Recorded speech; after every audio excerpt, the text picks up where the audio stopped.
Muy buenos días. Hoy vamos a abordar un tema en formación ética y ciudadana que son los derechos humanos. Son aquellos derechos inherentes a la persona humana sin distinción de raza, nacionalidad, credo, etnia, origen o posición social. Son todos aquellos derechos que las personas tienen por el mismo hecho de ser seres humanos. Tiene varias características, entre ellos es un derecho inherente, es decir, que viene con la condición del ser humano. Son universales porque son válidas en todas partes del mundo. Son inalienables, es decir, que no es objeto de poder comprarlo, no es objeto de adquirirlo pecuniariamente. Es intransferible, no se puede transferir este derecho de un ser humano a otro ser humano, es propio. Yo no puedo transferir, por ejemplo, mi derecho a la libertad. No puedo yo comprar mi derecho a la libertad. No puedo vender mi derecho a la libertad. Entonces son características propias de los derechos humanos. También son imprescriptibles, es decir, que la violación de estos derechos humanos no prescriben en cuanto a la persecución por parte de la justicia para una reparación. Y otras características que tienen los derechos humanos que se clasifican en tres generaciones. Los derechos humanos de primera generación, conocidos como derechos civiles y políticos, que son aquellos derechos que han nacido luego de la Revolución Francesa. Estos derechos son el derecho más importante que tienen las personas, que es el derecho a la vida, el derecho a la libertad en sus diferentes formas.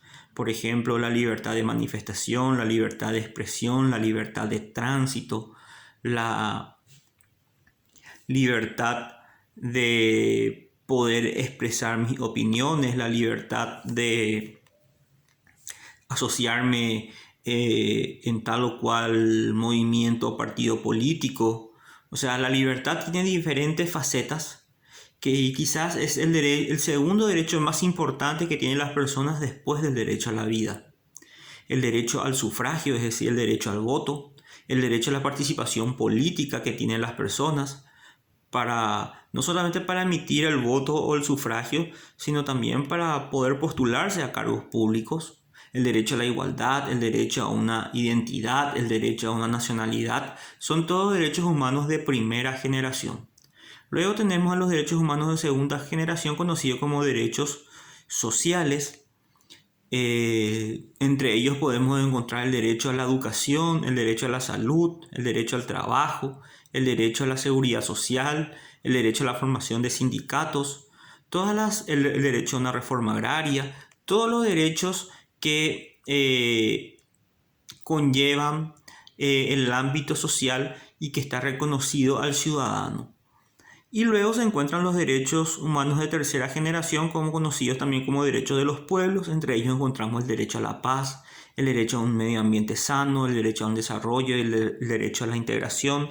Hay algunos que consideran el derecho a la sexualidad o a la manifestación de la sexualidad también dentro de esta categoría de los derechos humanos. Entonces, los derechos humanos son aquellos derechos que todos nosotros tenemos por el hecho de ser personas y que ninguna autoridad puede violar estos derechos consagrados generalmente en las constituciones de todos los países democráticos en donde rige el Estado de Derecho.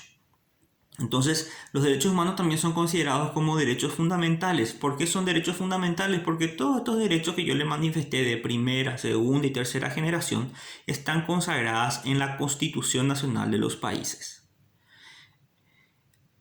Espero que esta clase les sirva y esperen la guía de estudios.